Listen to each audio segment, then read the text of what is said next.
পল্লীর চরণে এবং আমার সাধুগুরু বৈষ্ণবের চরণে জানাই শত শত সহস্র প্রণাম। কৃষ্ণ জয়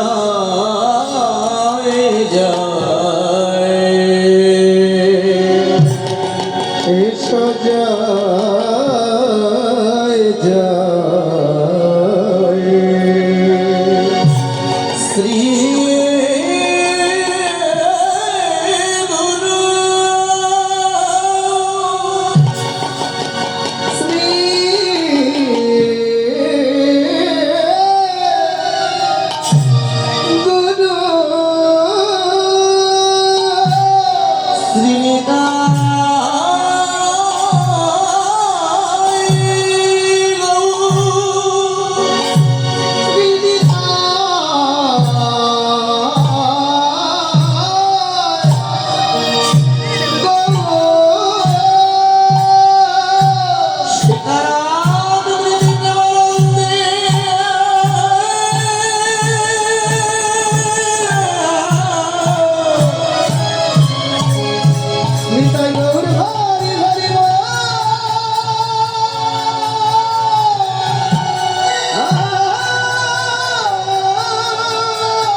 প্রভু তোমায় কি দিয়ে করিব সাধন ভজন আমি জানি না প্রভু তোমায় কি দিয়ে করিব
স্বামী বিশ্বভুবন জুড়ে আছো তুমি,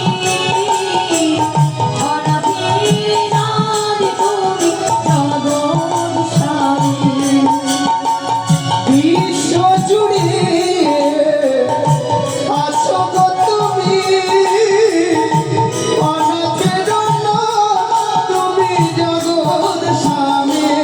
বলো না কিসে আমি করুণা, বলো না কিসে হবে করুণা, বলো না কিসে আমি করুণা, বলো না কিসে হবে করুণা। কোহারি দুঃখিনী সাগরে আরে ভাসে ওরা, চরণে ভাসো। প্রভু তোমায় কি দিয়ে পুজিব, সাধন ভজন আমি জানি না। প্রভু তোমায় কি দিয়ে পুজিব, সাধন ভজন আমি জানি না। বৃন্দাবনে তুমি মুরলী লয়ে, কত লীলা করেছিলে যুগে যুগে। বৃন্দাবনে তুমি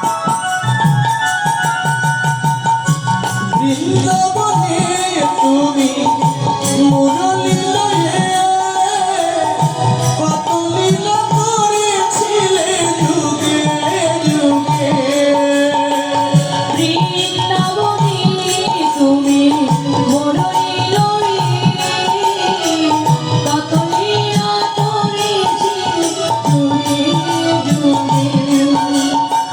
বৃন্দাবনে তুমি মুরলী লয়ে কত লীলা করেছিলে যুগে যুগে।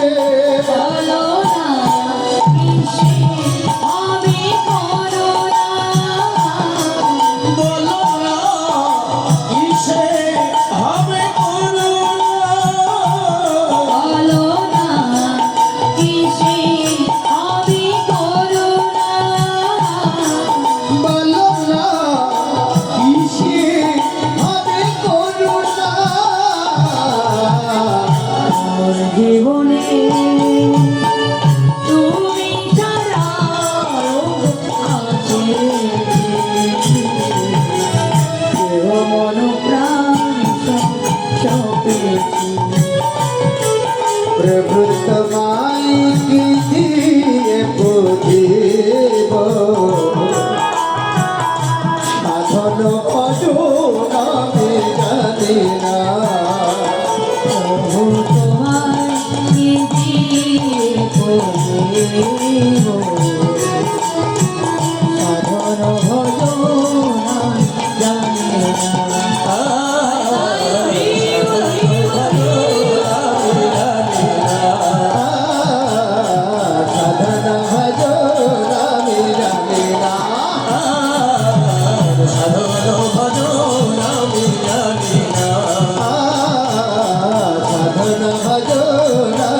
জানি না। সাধন ভজন আমি জানি না। সাধন ভজন আমি জানি না।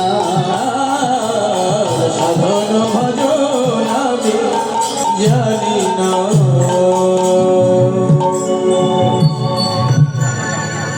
স্ট্যান্ড আউট হয়ে যাবে।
जय गो जगन्नाथ লীলারম্ভের পূর্বে লীলার সদনের পূর্বে সর্বপ্রথমেই জানাই আমার পক্ষ থেকে এবং আমার ক্ষুদ্রাদি সম্প্রদায়ের পক্ষ থেকে জানাই আমার ভক্তিমতী মাতৃমণ্ডলীর চরণে এবং আমার সাধুগুরু বৈষ্ণবের চরণে জানাই আমার অন্তর্স্থল থেকে শত শত সহস্রপতি জয় জয় শ্রী গুরু শ্রী হরি গৌর সীতারাম মিলিত বন্দে নিতাই গৌর হরি হরি বল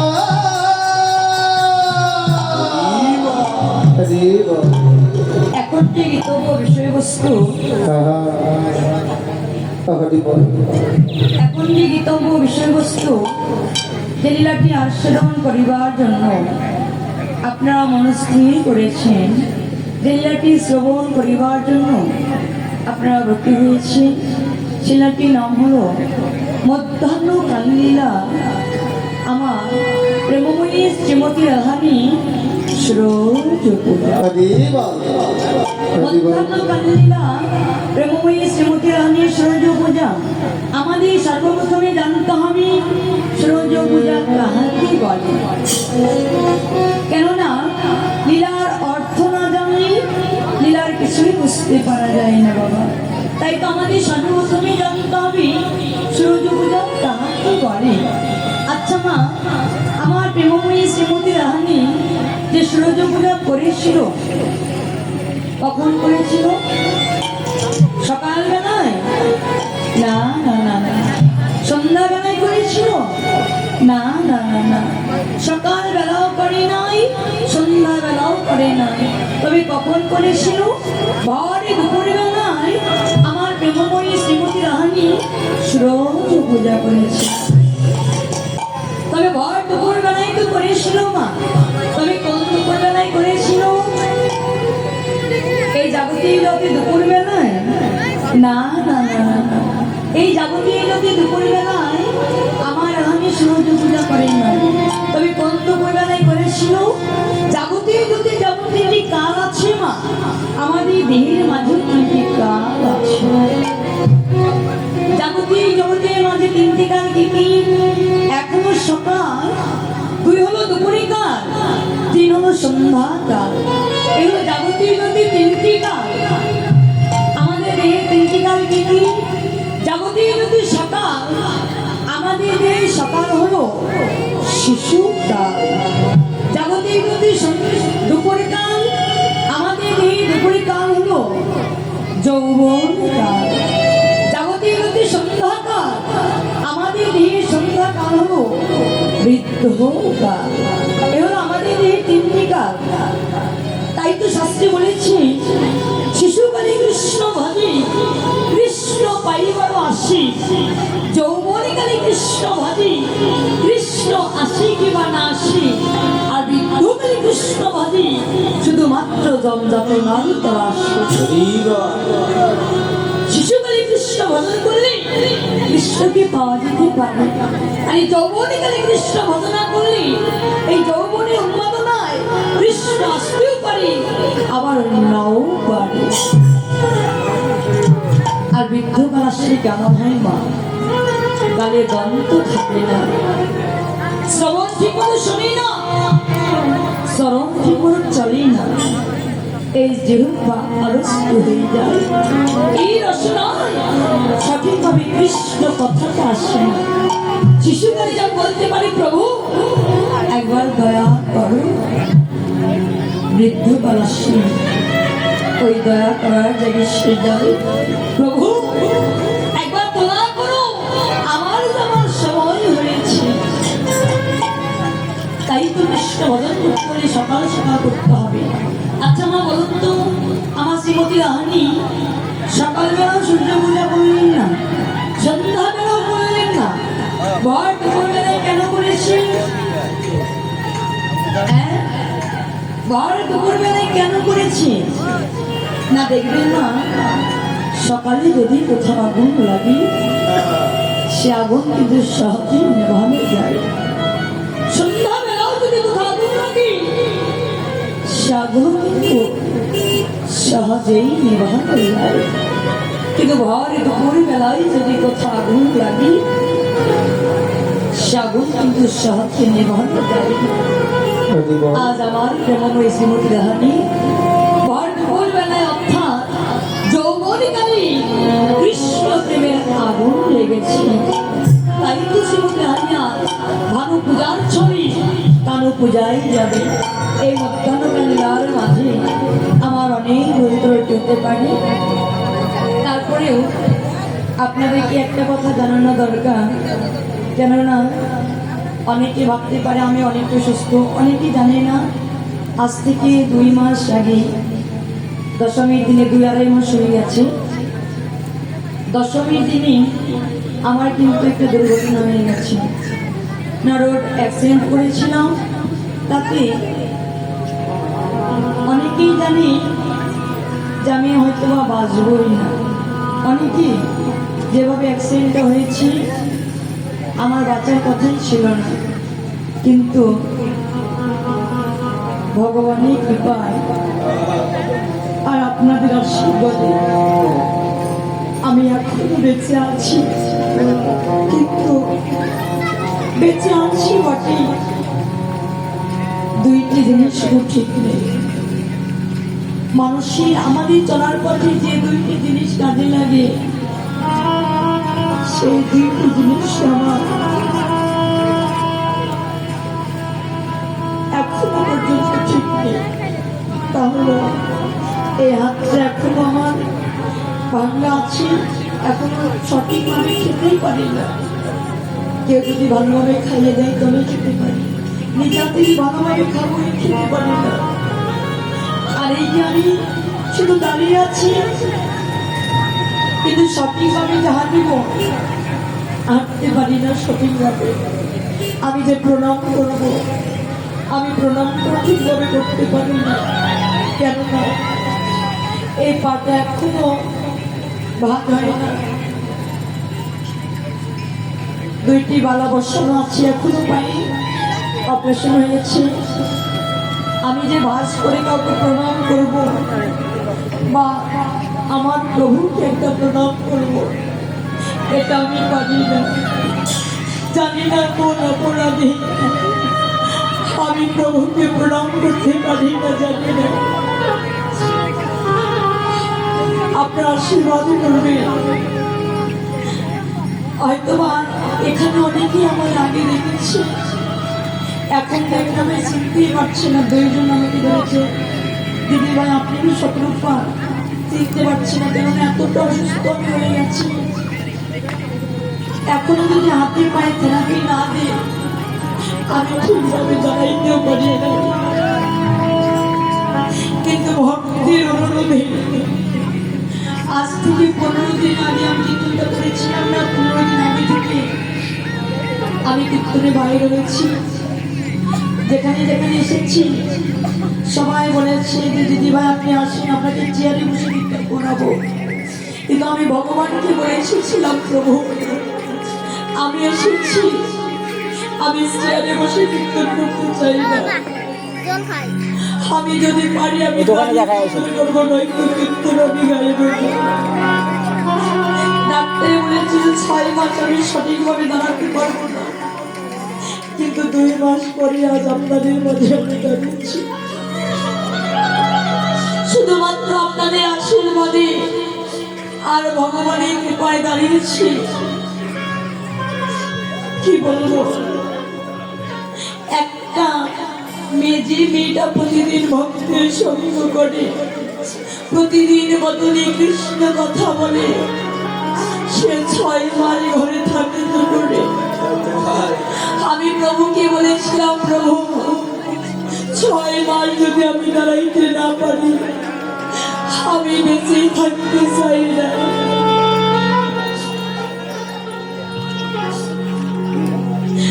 আজ আমি দাঁড়িয়েছি বটে, সূর্য পূজাটা আমি কোথাও করি নাই। প্রত্যেকটা জায়গায় আপনারা সবাই জানেন যে প্রত্যেকটা জায়গায় সূর্য পূজা আমায় দেয়, সূর্য পূজার রাস্তা দেয়। আমি কোথাও করি নাই, কোনো প্যান্ডেলের মধ্যে এক জায়গায় করেছি। সর্ষেবাড়ি জামালপুরে, সেখানেও এরকম একদম অনুরোধ করে বলেছে, দিদি আপনি যদি সরস্বতী পূজা না করেন তাহলে আমাদের কীর্তনটাই বৃথা। এই কথা বললে ভালো লাগে, সেটা আমি করেছিলাম। আর এখানেও